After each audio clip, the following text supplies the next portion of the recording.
digital designers love a bit of fun. And at the end of a big digital design project, when the digital design part and the firmware part are just about finished, what could be more fun than getting a whole bunch of discrete analog components and soldering them to our board to try to get all the right power supply voltages to the right places? I mean, nothing is more entertaining than trying to get the best place to put all of those discretes, choosing the ones with the right tolerances, being careful not to trash our BOM or create problems with our board layout, right? We. Hello? Anyone? Okay, so maybe not all digital designers love messing around with roll-your-own power distribution. Some of us apparently have other work to do, and getting all of the right voltages to the right pins on the right chips can be quite a time-consuming hassle. Hi, I'm Amelia Dalton, host of Chalk Talk. Today, the cool kids aren't using discrete components for power anymore. Nope. They're using power modules. Today, my guests are Rich Nowakowski and Kevin Beals of Texas Instruments, who will talk with me about power modules and why they're the best solution for a wide range of design projects. Before we get started, I want to remind everyone that you can click on that Download Now button below your player. There you can download a free white paper that further expands on this topic. Welcome, Rich and Kevin. Thank you so much for joining me today. Thanks, Amelia. It's nice to be here. Thanks, Amelia. I appreciate it. So, Rich, here on Chalk Talk, we've talked about modules, but I understand there's been a lot of advancements in modules in the past couple years. So, what do you think are the benefits that power modules provide versus discrete solutions? Well, the first thing that people think about modules is they're going to be more expensive. Sure. And the first concern is BOM cost. Mm-hmm. But if BOM cost isn't the most important issue, maybe it's time to market, or board space, or the actual labor, the design, the development, the logistics to get all those parts together. Those can be pretty big concerns. But if you add all four of these components up, you'll find that modules can actually be pretty compelling, a very good, compelling alternative to a discrete solution. Sure. So, Rich, you mentioned BOM cost or bill of materials. Tell me about that part of the story. Yeah, that's a very good point. For example, we took a 5-volt input and 5-amp DC-DC converter and compared it to a module. Okay. So the first solution shows the TPS54618 discrete DC-DC converter, which has the integrated circuit with an external inductor, plus the external components that you can see shown here. We also included some mounting costs that might need to be associated because it has external components. Sure. When you compare that to a module, like the TPS84610, which integrates the inductor, the controller, and the MOSFETs, and also some other components inside, you'll see that you have a $4.10 solution discrete versus a around a $5.05 solution for a module. So the prices are pretty close. I mean, we assume 10K pricing through distribution and some mounting costs associated with that. So the premium it's pretty narrow. It's not like it used to be a few years ago. Mm-hmm. So that's one thing that's changed. We've been able to enjoy some manufacturing cost savings on our side to give our customers a better solution, something that's easier to use. But if you think about more than just BOM cost, time to development, market opportunity losses for being late to market, or even board space pressures, you'll see that a module really is a compelling solution. Now, Rich, you talked about design and development. It seems like it would be a lot easier.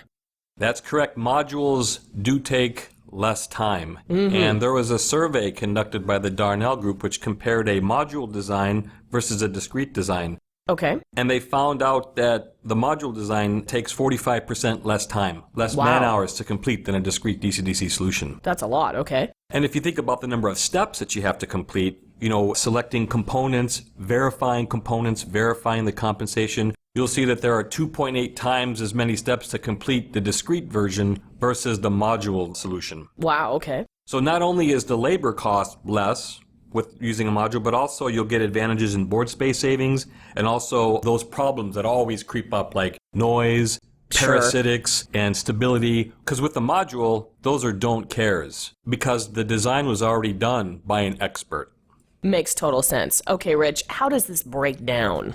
Now, if you look at the steps required to do the discrete design versus the DC-DC module design, you'll see that the number of man hours are much less. Like I mentioned before, 45% less. So it's about 464 man hours were reported by the survey takers versus 253 by the designers doing a module solution. Wow, okay. Yeah, so that's a big difference. If you think about 464 hours, I mean, that may seem to some as a lot of time, but if you think about having to fix the problems that come up, for example, maybe that capacitor doesn't work right, or maybe you're having some noise, you have to go back and fix that and relay out the board, or maybe there's some parasitics or a lot of EMI noise that you have to fix. It really is worth its weight in gold, literally. So, Rich, if it's easier to design, it seems like we could get to market sooner.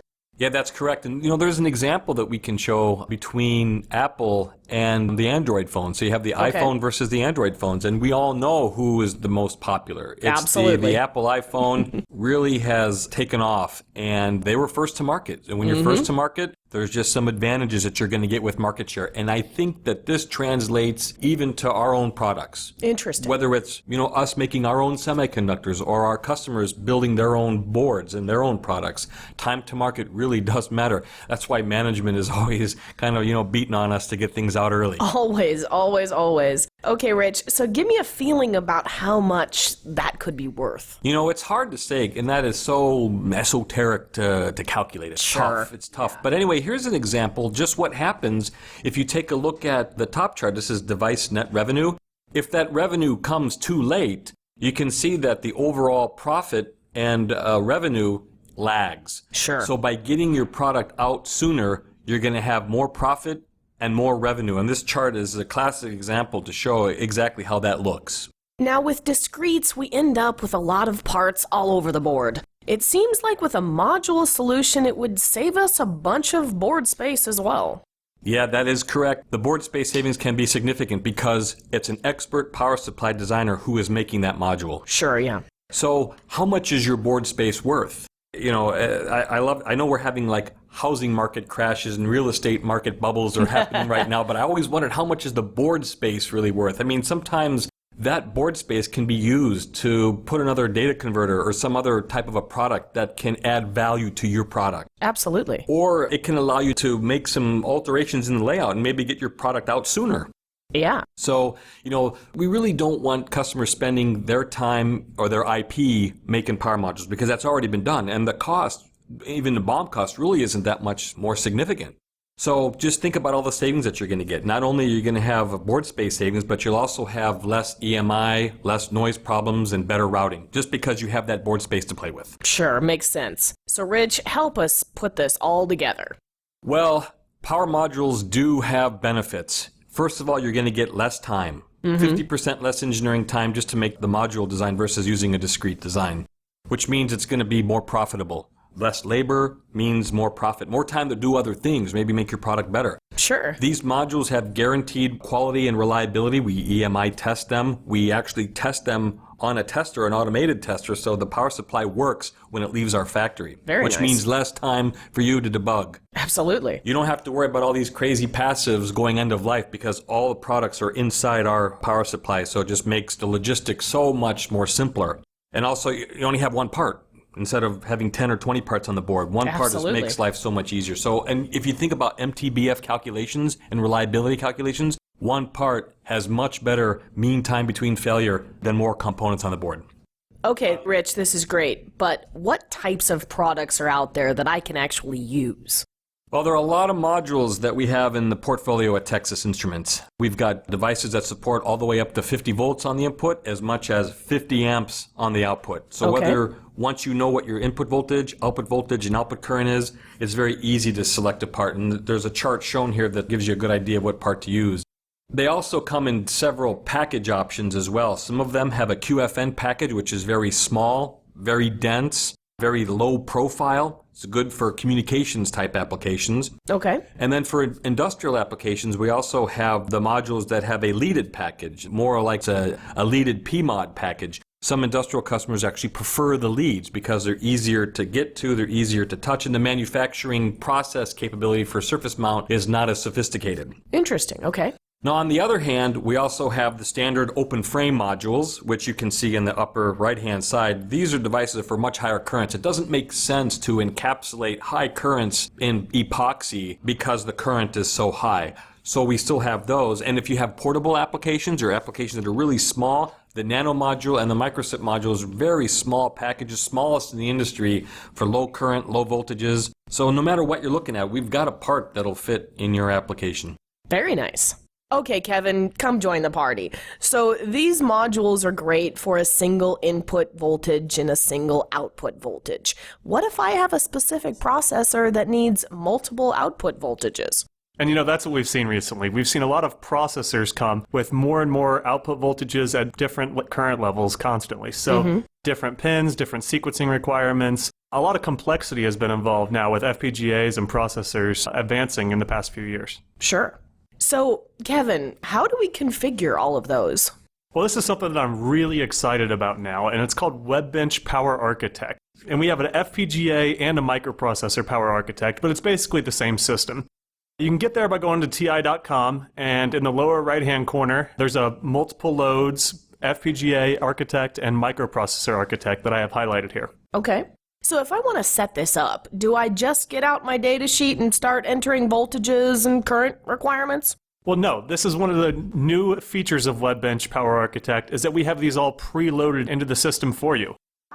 So we have these select your processor tabs. So we have Texas Instruments, we also have FPGAs from Altera and Xilinx, and then some other processors from other manufacturers across the world. But what we have here is you select your specific processor, so what you're using in your system, and we've done all the datasheet diving for you. So you have your C6000 or any processor that you want to choose, or FPGA, and it preloads all these output voltages and current levels for you at their estimated values. Something that's really unique is the fact that we also label all the pins as you would find them in the datasheet. So nice. It really helps to make it as simple as possible, as quick design time as possible. And this is a perfect application for those modules we were talking about earlier because they are so ideal for processor design, especially if you're, an FPGA guy or a processor guy who has to do the power and you don't have the bandwidth, the time, or the expertise to really get into doing a complex power design and you want to know what to do and you want to be able to do it quickly and make it work, this is where you go. Great. Okay, this is a fabulous step one. Walk us through the next steps. Okay, so when you click that green Add Loads button on that page, it takes you to the next page where you actually get to select your output voltages and your current levels. Okay, so we have preloaded what is in the data sheet and what they expect for you to have, but oftentimes your current levels change. So let's say you need a higher current on your core voltage. Well, you know what? Right here in this slide, you can change your current levels easily. Okay. Also, if you have a new load that you need to put in there, let's say you're powering a data converter, you can click Add Load, name your load, then choose your voltage and choose your output current to add that into your system. Also, in the upper right-hand corner there, you can choose Prefer Module Solutions. This is going to be great for the reasons that Rich talked about earlier, with making your design as easy as possible, simple as possible, and as fast as possible to design with. Great. Okay, so let me get this straight. After you submit your requirements, what happens next? Well, it takes you onto a new page that's really the selection page. Okay. And we tried to make this as user-friendly as possible. We've done a lot of work and a lot of research to try to really make this user-intuitive. So you can see the bubbles in the lower left-hand corner. Yes. This is what I love. Okay, these bubbles make the engineering trade-offs of a power design straightforward and easy.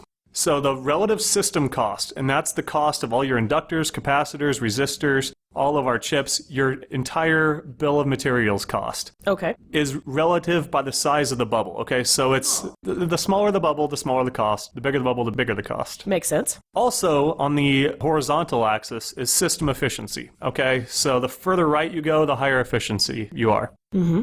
And size is on the vertical axis. The smaller you are, the lower you are on that axis. So if you wanted to get the smallest, most efficient, and cheapest solution, you would look in the lower right-hand corner.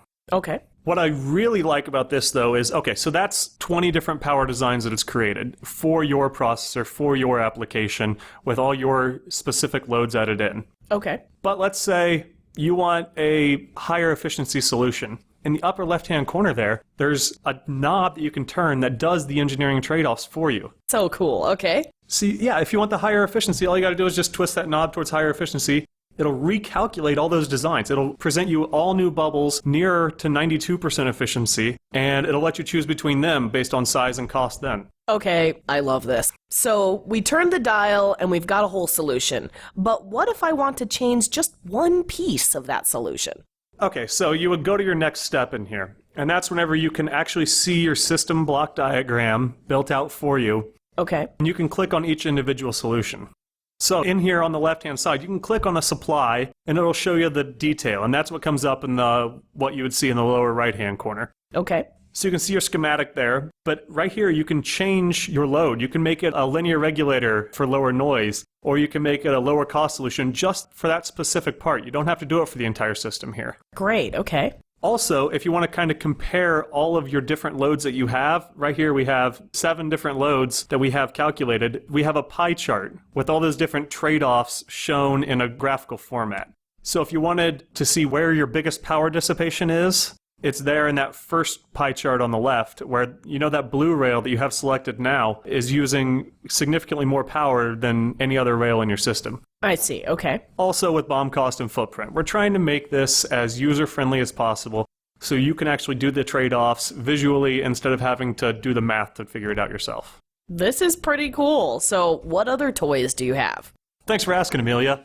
And this is what I really get excited about. Because yes, if you want it to be as simple as possible, you can end it at that last step and print off what you have. But if you want to actually electrically simulate what we've created so far, you can. Yeah, you can find out your efficiency charts over the load range here. Also, you can go into your specific bill of materials that we have calculated, and you can change your inductors, your capacitors. If you have a preferred vendor for those, you can go in and we have a library of thousands of different passive components. You can change and you can tweak and get what you want. You can also, again, change your optimizer value if you want higher efficiency. And there's graphs showing you the top 3 designs and kind of the trade-offs between them. It's a very, very powerful tool if you want to use the power of it, or you can just end it early and say, okay, here's what I have, here's the schematic, and go build a prototype yourself. All right, okay, so the GUI is wonderful, but how do we get the design documentation we need out of this? Okay, so there's 2 different ways you can share this design. Okay. The first being you can email it to a colleague. So in the WebBench Designer, you can actually have an email button where you share it with a friend and he can view it online and it's all stored on the cloud. And he can edit it, you can edit it, and go back and forth until you get your optimum design. Or you can print out a PDF. And this is what I'm showing here, is you actually have your specific schematic and your entire bill of materials for that printed out. So you can just hand it to your procurement person or your manager and say, hey, here's what I've got done. Let's hit the ground running with this and get going on it. And that's what I really love about this. That's awesome.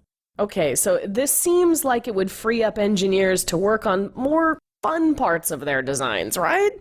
Exactly, and that's what we're really trying to focus on here is the ease of use of these. Okay, so the modules, they're fantastic if you don't want to debug your power supply and you can really extract the value out of the design time shortening. But this, in addition with the modules, we're shortening your design time even further. So between the combination of the WebBench and the modules, you can really get an advanced power supply that is as efficient as any expert out there in a fraction of the time and for a similar cost to what you could do discretely. Awesome. Well, thank you so much for joining me today, Kevin. It was a pleasure speaking with you. Thank you very much, Amelia. I appreciate you having me here. And thank you as well, Rich, for joining me today. Oh, it's my pleasure. Thanks for having us, Amelia. And before we go, don't forget to click that Download Now button below the player to download a free white paper that further expands on this topic. For Chalk Talk, I'm Amelia Dalton. For more Chalk Talks, check out the on-demand section of eejournal.com.